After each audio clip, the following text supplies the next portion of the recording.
새해 복 많이 받으시기 바랍니다. 그리고 하나님의 풍성한 은혜가 오늘 저와 여러분에게 함께 하시길 예수님의 이름으로 축원합니다. 오늘 제가 전해드릴 말씀의 제목은 끝이 아닌 진행 중입니다.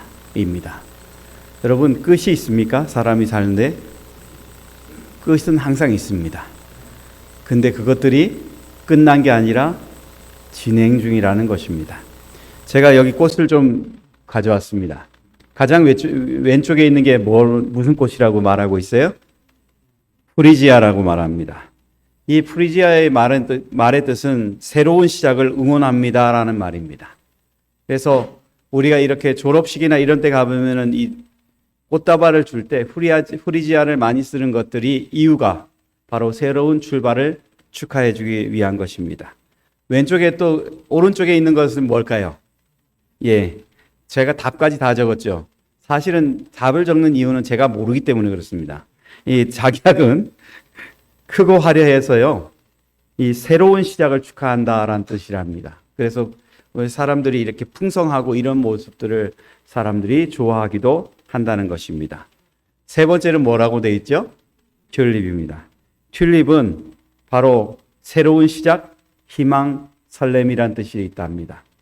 사람이 살면서 끝이 있는 것처럼 또한 그 끝이 모든 것의 끝을 얘기하는 것이 아니라 또 다른 시작을 얘기하는 것입니다.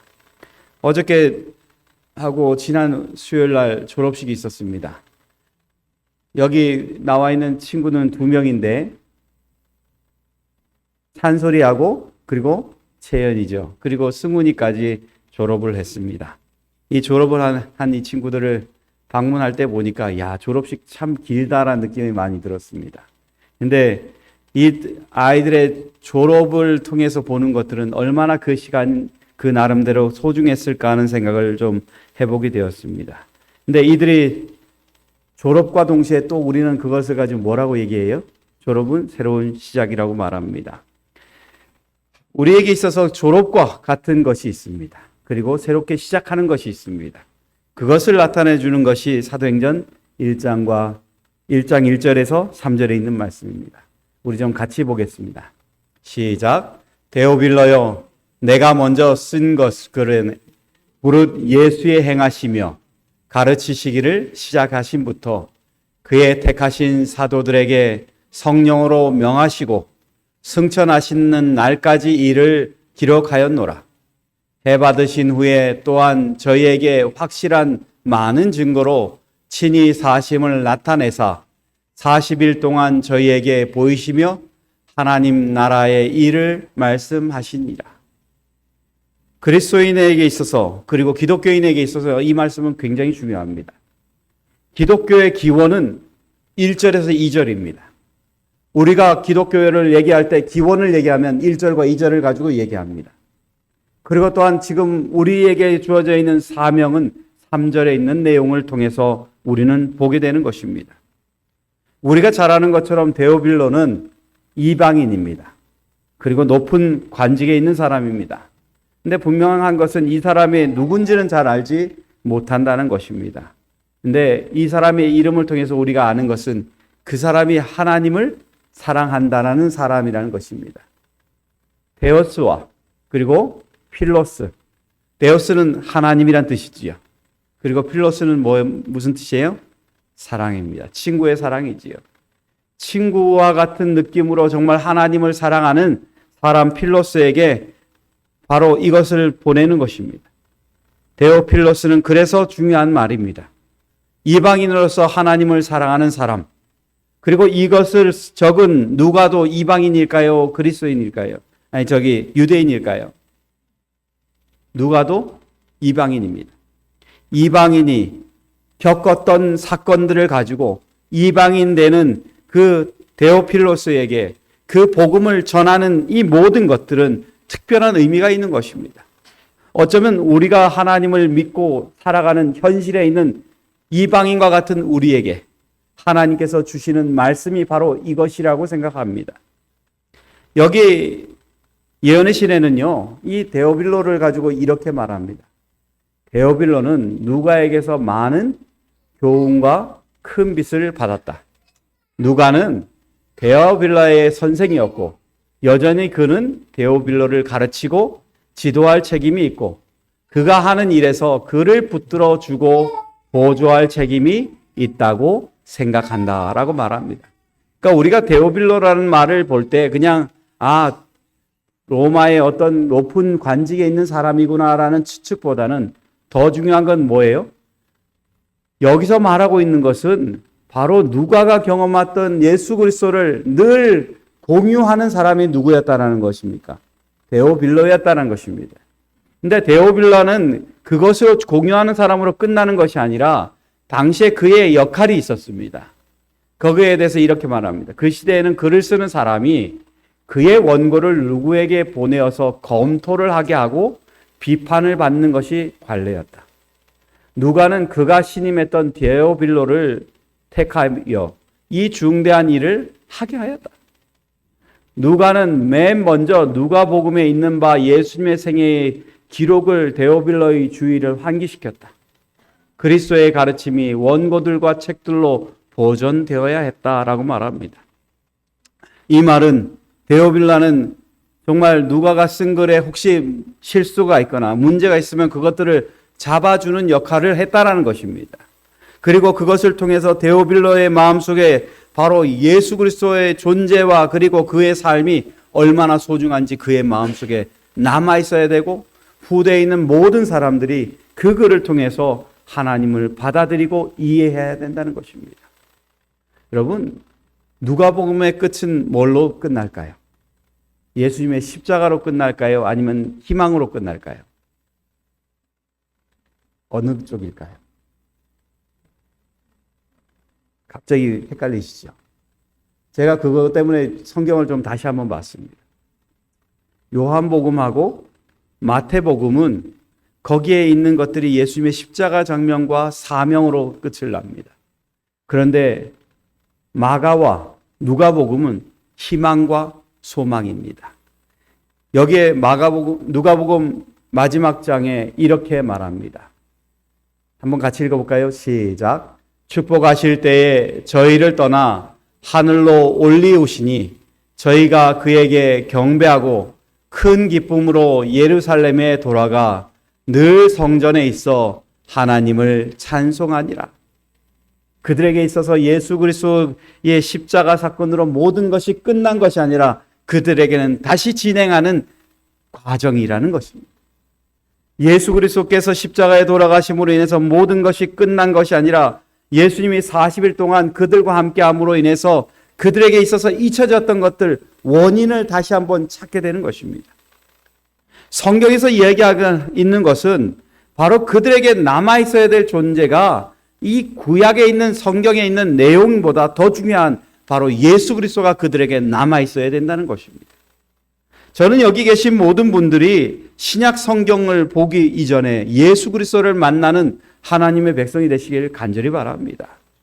예수님께서 이 땅에 오셔서 하셨던 사역, 그리고 그분이 하셨던 모든 것들을 데오빌로에게 말할 수밖에 없었던 것, 그것은 그냥 하나의 사건으로 끝나는 것이 아닙니다.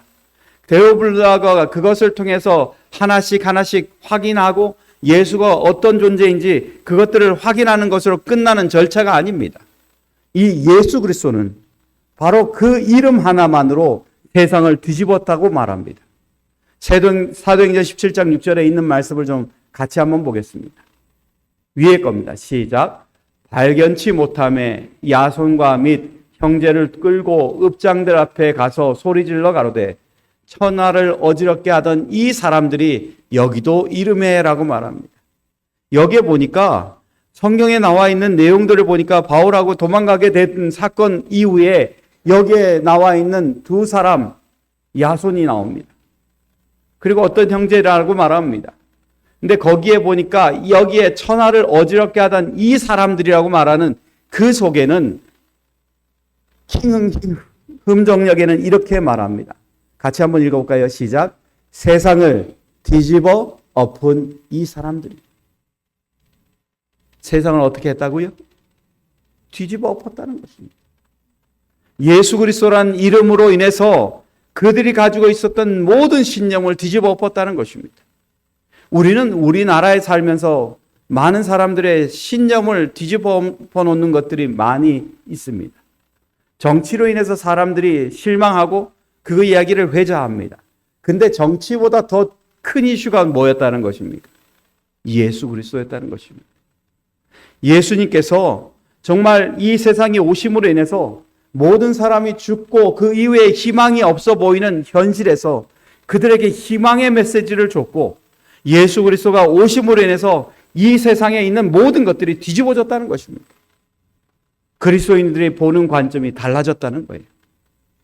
저는 여기 계신 그리스도인의 관점으로 사는 여기 문막중앙교회 성도들의 보는 것들이 달라지는 그 경험이 오늘 있게 되기를 간절히 바랍니다. 정말 우리가 보는 것들은 예수 그리스도를 믿는 것이 아니라 내 삶을 바꾸는 것입니다. 예수 그리스도를 믿고 따르는 것이 아니라 내 삶이 변하여서 다른 세상 사람들을 바꾸는 일을 내가 지금 시작하고 있다는 것입니다. 그것이 바로 기독교입니다. 여러분, G.K. 체스터톤이 한 말이 있습니다. 저는 저와 여러분이 이것을 기억했으면 좋겠습니다. 기독교는 시도된 적도 부족함이 드러난 적도 없다. 다만 어렵다고 여겨져 시도되지 않았을 뿐이다. 여러분, 제7회 안식일 예수혈인교 많은 기독교가 있지만 많은 사람들이 성장했다고 말하지만 이게 시도가 됐다는 거예요? 안 됐다는 거예요? 안 됐다는 거예요. 예수 그리스도를 받아들였던 이 유럽에 있었던 많은 사람들이 그 이름으로 인해서 자신들의 삶과 그 지역이 뒤흔들릴 정도로 바뀌었던 것처럼 우리는 지금 그것들을 시도하지도 않고 있다는 것들을 지목해 주는 것입니다. 여러분 안에는 예수 그리스도가 있습니까? 이 세상에 오신 예수 그리스도가 여러분의 마음을 자리 잡고 있습니까? 저는 여기 계신 모든 분들이 예수 그리스도로 인해서 참된 기독교가 저와 여러분 안에 새롭게 자라나기를 예수님의 이름으로 축원합니다. 그래서 우리 안에 예수 그리스도가 자라날 때 우리의 삶은 새롭게 변화될 수 있다는 것들을 우리는 경험하고 깨달을 수 있음을 바라봐야 된다는 것입니다. 그래서 성경 본문은 이렇게 말합니다. 데오빌로여, 내가 먼저 쓴 글에는 무릇 예수의 행하시며 가르치시기를 시작하심부터 그의 택하신 사도들에게 성령으로 명하시고 승천하신 날까지 이를 기록하였노라 라고 말합니다. 이 말은 우리의 근본은 예수 그리스도임을 이야기하는 것입니다. 여러분, 예수님이 세상에 오셨습니다. 우리가 잘 아는 것처럼 정말 한 여인에게 태어나서 동정녀 마리아에게 태어난 예수 그리스도, 세상의 여인들과 같이 그냥 부부관계로 인해서 자녀가 나타나는 게 아니라 성령으로 잉태된 예수 그리스도가 우리에게 큰 희망이 된다는 것은 매우 중요한 것입니다. 예수님이 이 세상에 오셔서 많은 사람들을 가르쳤습니다. 그리고 많은 것들을 이야기하셨습니다. 그런데 예수님의 마지막은 뭐였습니까? 잠깐의 영광을 위해서 달려가시는 것이었습니다. 예수님께서 예루살렘으로 들어가실 때의 장면을 가지고 누가복음 9장 51절엔 이렇게 말합니다. 예루살렘을 향하여 올라가기로 뭐 하셨다? 굳게 결심하셨다는 거예요. 예루살렘에 올라가면 그곳에 있는 사람들이 예수님 입성하면 환호하는 것처럼 보이지만 예수님을 죽이려는 사람도 많다는 것입니다. 예수님을 죽이려는 사람이 많음에도 불구하고 예수님은 그곳에 가셔야 됩니다. 잠깐의 영광을 받지만은 예수님이 오신 목적이 분명하기 때문에 그곳에 가셔야 되는 것입니다. 우리가 사는데 예수 그리스도의 존재는 사람들에게 지탄을 받더라도 그분이 가셔야 되는 이유는 이 세상에 오셔서 예수님이 대접받지 못하는 것들을 보여주고 또한 우리에게 예수 그리스도가 있음으로 인해서 우리의 삶 또한 어떻게 바뀌어야 될지를 생각하게 만드는 것입니다. 여러분, 예수를 믿는다는 것들이 대접받는 걸까요? 대접받지 않는 걸까요? 제가 보니까 예수 믿는다고 해서 대접해 주는 게 아니라 퍼 돌리는 게 많습니다. 제가 보니까 교인들을 만날 때도 퍼 돌리지만 모르는 사람 만날 때도 어떻게 해요? 퍼 줘요. 그리스도인 됐다는 것들이 뭔 죄가 있다고 자꾸 퍼주는지 몰라요. 근데 제가 아는 장로님은 어떻게 하냐면 하루는 노숙자가 장로님 댁에 왔습니다. 제가 밥을 먹으려는데 쌀이 없고 그리고 그릇도 없고 아무것도 없으니 돈 좀 주세요. 그러니까 장로님이 뭐만 주시면 돼요? 돈 주시면 되잖아요. 근데 그 사람을 데리고 집으로 들어가는 것입니다. 집에 가더니만 집사님 보고 말합니다. 여보, 냄비 가져와. 지금? 쓰던 냄비 가져와. 냄비를 가져왔습니다. 쌀 가져와. 쌀 가져오시는 거예요. 여보, 먹을 그릇이 있어야지. 그릇 가져와. 그릇 가져와요. 그리고 난 다음에 거기에다 뭐도 줘야 돼요. 숟가락도 젓가락도 줘야 될 거 아니에요. 숟가락 젓가락 가져와요. 그리고 싸주는 거예요. 반찬도 주고 해가지고 주는 것입니다. 밥 해먹고 살라고. 근데 그 사람은 목적이 뭐예요? 돈 얻어가는 거예요. 근데 돈 얻어가지 않고 뭐 얻어가는 거예요? 먹을 것 얻어가는 것입니다. 근데 이 장로님이 그것들을 하면서 기분 나빠하지 않으세요. 당연히 할 거 했다고 생각하는 것입니다. 제가 옆에서 이렇게 보면서 그리스도인의 삶은 저런가 하는 생각이 들었어요. 우리의 삶은 예수님처럼 활용받은 것이 아니라 잠깐의 영광을 위해서 모든 걸 희생할 수 있는 그리스도인의 삶이 우리 안에 있어야 됨을 예수님은 보여주는 것입니다. 저는 여기 계신 분들이 이때까지 사람들에게 잘 퍼주는 분이었다면 예수님 오시는 그날까지 퍼주기를 즐겨하는 하나님 백성 되시기를 간절히 바랍니다. 굳이 그 길을 가야 된다면 우리 또한 가는 사람이 되어야 된다는 것입니다. 예수님은 또한 어떤 분이셨는가? 고치시는 분이라는 것입니다. 성령의 능력으로 사람들을 고치시고 그들의 필요를 채워주시며 망가지고 깨어진 것들을 회복하는 일에 그분의 모든 것들을 다 하는 것입니다. 여러분, 오늘 우리에게 예수 그리스도가 있다는 것들, 망가지고 깨어진 것들을 회복할 준비를 하게 만들어주는 하나님의 뜻이 있음을 기억하시기 바랍니다. 그리고 또한 그 가운데서도 정말 예수 그리스도가 이 세상에 오셔서 병자를 낫게 하셨던 것처럼 자신 또한 뭐 하셔야 돼요? 죽음에서 부활하셔야 되는 것들을 기억하게 만들어 놓으신 것입니다. 그래서 예수님은 이 세상에 오실 때 동정녀 마리아를 통해서 오셨고 세상에 많은 사람들에게 구원을 주기 위해서 희생하셨고 남을 낫게 하셨고 종국은 예수님께서 십자가에 돌아가셨지만 부활하셨다는 것입니다. 저는 여기 계신 분들이 예수 그리스도를 어떤 사람으로 기억하는가를 좀 깊이 생각해 보기를 원합니다. 성경 본문에 보면은 우리가 잘 아는 것처럼 엠마오로 가는 두 제자가 나옵니다. 여러분, 예수님에게 있어서 엠마오로 가는 두 제자는 그들의 바라는 보는 것이 뭐였을까요? 그들이 이렇게 얘기합니다. 우리는 이 사람이 이스라엘을 뭐 할 자? 구속할 자라고 바랐었노라. 오늘날 우리는 예수 그리스도를 바라보는 것이 뭘로 바라보는지 좀 깊이 생각해 볼 필요가 있습니다. 예수님을 나를 구원해 주는 그 구원자로만 생각하고 있습니까? 우리는 좀 다시 한번 설정해 볼 필요가 있습니다. 이 사람들은 이스라엘을 구원해 줄 사람으로만 생각했습니다. 그러나 예수님은 정작 중요한 건 그것이 아니라는 것입니다. 예수님께서 알려주시는 것은 바로 성경으로 돌아가라는 것입니다. 누가복음 24장 25절 26절에 있는 말씀을 같이 보겠습니다. 시작.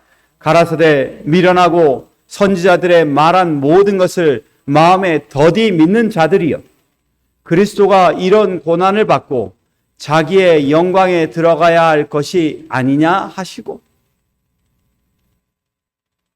성경에 약속되어 있는 것입니다. 율법에 약속되어 있는 것입니다. 누가복음 24장 44절에 이렇게 말합니다. 또 이르시되 내가 너희와 함께 있을 때에 너희에게 말한 바 곧 모세의 율법과 선지자의 글과 시편에 나를 가리켜 기록한 모든 것이 이루어져야 하리라 한 말이 이것이니라. 예수님께서 오신 것은, 우리의 구속주로 오신 것은 성경이 약속한 것을 이루기 위해서 오셨다는 것이라는 것입니다. 그러기에 여러분의 믿음의 시작인 예수 그리스도는 바로 하나님께서 약속하신 구원을 위한 우리를 구속하기 위해서 이 세상에 오셨을 뿐만 아니라 그 약속을 지켜서 예수 그리스도를 바라봄으로 우리가 구원함을 받는 그 놀라운 은혜를 주기 위해 하나님께서 이 세상에 오셨다는 것들을 약속한 그분이 오셨다는 것을 보여주기 위한 것이란 것입니다. 그러기에 여러분, 약속하셨던 그분이 오심을 감사하며 살아가는 믿음의 사람이 저와 여러분 되시길 간절히 바랍니다. 우리가 믿음이 없으므로 예수 그리스도를 발견하지 못합니다. 믿음이 없음으로 인해서 예수님께서 우리에게 주신 하나님의 놀라운 축복들을 바라보지 못합니다. 오늘 우리는 예수님께서 나에게 주신 선물, 십자가의 은혜와 그리고 다시 부활하셔서 우리를 죽을지라도 다시 살리겠다는 그 약속을 보여주신 그 하나님을 통해서 이 세상에 살며 어떠한 슬픔과 고통이 있더라도 이겨낼 수 있는 담력을 가지고 있는 믿음의 백성이 저와 여러분 되시길 예수님의 이름으로 축원합니다. 두 번째는 우리에게 오늘 봐야 될 것들은 예수 그리스도를 통해서 어떻게 살아가야 될 것인가를 생각하는 것입니다. 해 받으신 후에 또가 저희에게 확실한 많은 증거로 친히 사심을 나타내사. 같이 읽겠습니다. 시작. 40일 동안 저희에게 보이시며 하나님 나라의 일을 말씀하시는. 저는 이 성경을 읽다가 궁금한 게 있었어요. 하나님 나라의 일이 뭘까? 하나님의 나라의 일이 뭘까? 모르면 뭐 찾아보면 돼요? 주석 찾아보면 돼요.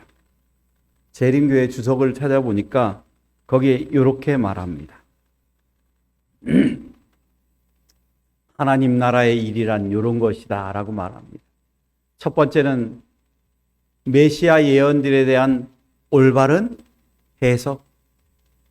여러분은 예수 그리스도가 여러분의 구속주이실 뿐만 아니라 우리를 영원히 죄 가운데 승리케 하신 우리의 능력의 하나님이심을 믿으십니까? 그렇다면 여러분은 메시아 예언들에 대한 올바른 해석을 하신 것입니다. 두 번째는 교회 사명이 전 세계로 확장됨을 성경은 얘기하고 있다는 것입니다. 예수님께서 그것들을 얘기하시고 침례로 말미암아 구원받은 자들이 천국에 들어갈 것을 약속하셨던 그 약속을 우리에게 보여주셨다는 것을 얘기하는 것입니다. 여러분은 그것을 믿고 지금도 따르고 있습니까? 예, 우리는 지금도 그것을 믿고 따라가고 있습니다. 세 번째는 초자연적인 능력과 하나님의 보호에 대한 약속이라는 것입니다.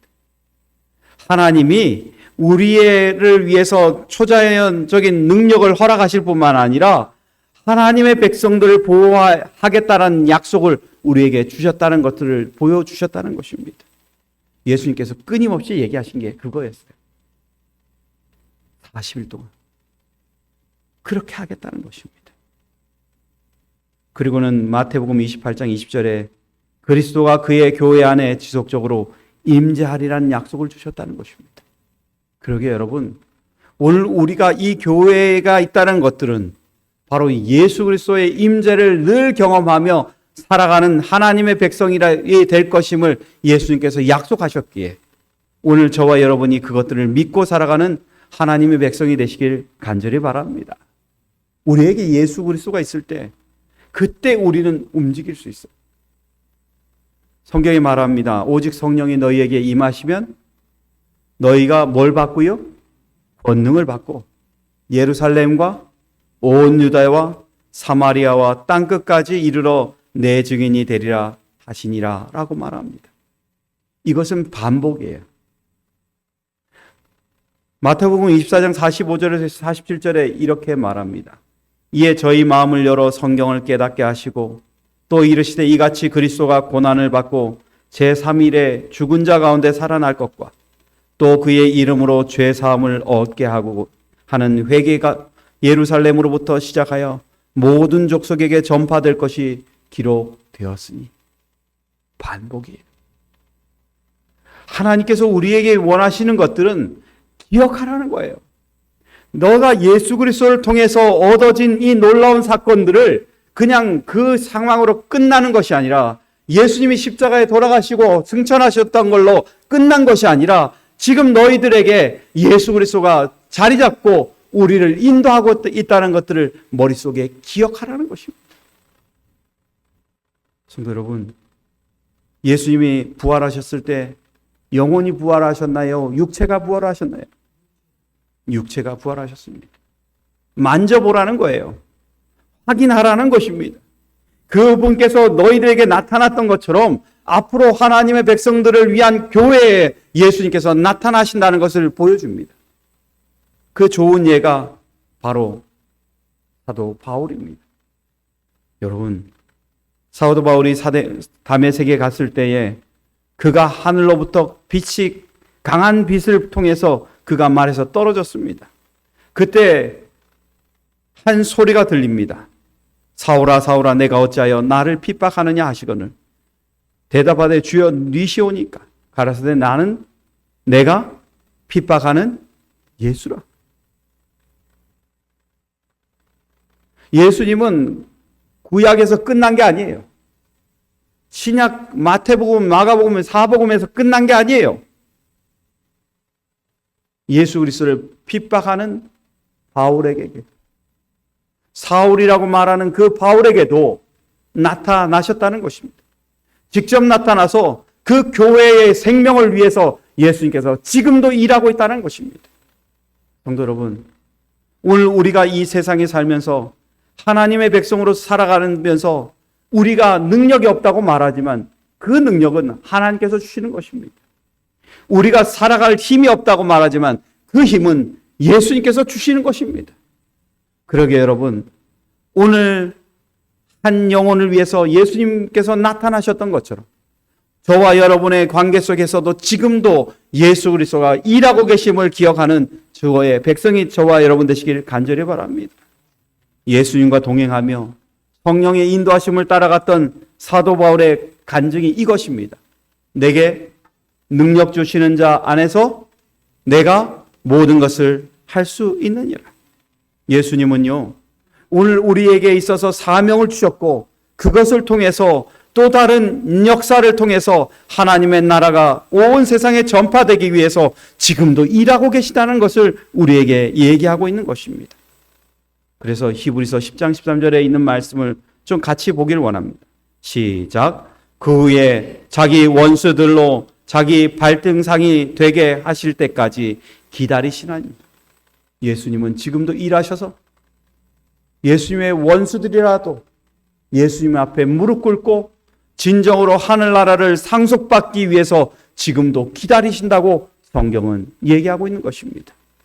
그러게 여러분, 우리의 모습에서 현실에 안주하지 마시고 예수 그리스도로 인해서 놀라운 사역을 했던 사도행전의 하나님의 종들처럼 오늘 하나님의 사역을 지금도 이어갈 수 있는 주의 귀한 백성이 저와 여러분 되시길 간절히 바랍니다. 그래서 교회는 이런 곳이라고 예언하시는 말합니다. 교회는 사람을 구원하기 위하여 하나님께서 세우신 기관이다. 교회는 봉사를 위하여 조직되었으므로 그 사명은 온 세상에 복음을 전하는 것이었다. 여러분, 우리가 이 복음을 멈추는 순간 우리는 우리 본질을 잊어버립니다. 그래서 저는 올 한 해 동안 저와 여러분이 이 본질을 찾아가시는 주의 귀한 백성이 되시길 간절히 바랍니다.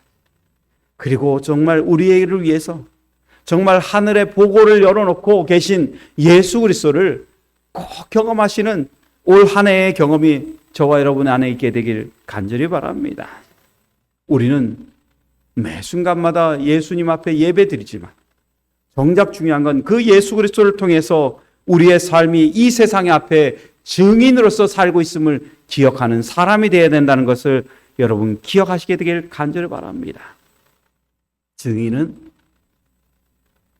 그냥 사는 사람이 아니에요.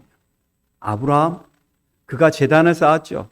그 제단이 바로 세상 사람들에게 있어서는 하나님을 믿는 제단이 바로 그들의 삶이 하나님 안에 증인으로서 살아가는 모습을 나타내 주고 있다는 것을 이야기하고 있는 것입니다.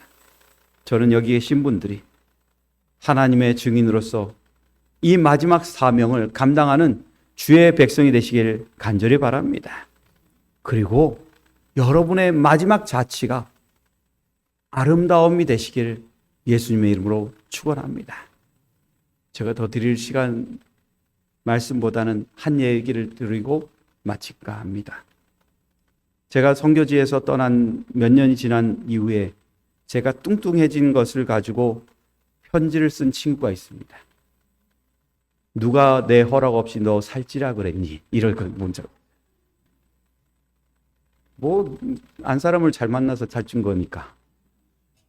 그죠? 제가 그전에는 몸무게가 63 이랬으니까 얼마 없었잖아요. 근데 또 한국 돌아오고 인도네시아에서 69kg까지 또 빠졌는데 한국 돌아오니까 다시 원점으로 돌아가더라고요. 이거는 저의 그냥 운명이려니 하고 받아들이기로 했습니다. 근데 중요한 거는 누가 너 내 명령 없이 살찌랬느냐 그러는 거예요. 그래가지고 누가 이거 보냈냐고 내가 물어봤더니 권정현 목사님이 너 파트너가 보냈다 이러는 거예요. 제 필리핀에 있었던 제 파트너가 미국에 가 있는데 우연찮게 제 소식을 들었던 거예요. 제 사진을 보여줬더니만 그 사진을 보니까 날씬한 몸일까요? 뚱뚱한 몸일까요? 뚱뚱한 몸이니까 이 친구가 뭐라고 보냈어요? 누가 내 허락 없이 살찌라고 그랬니? 그러는 거예요. 그러면서 이 친구가 하는 말이 뭐였냐면 나는 너에 대한 추억을 아직도 간직하고 있다. 너가 보던 책 아직도 간직하고 있다. 너가 쓰던 번호 지금도 우리 집에 간직하고 있다. 왜?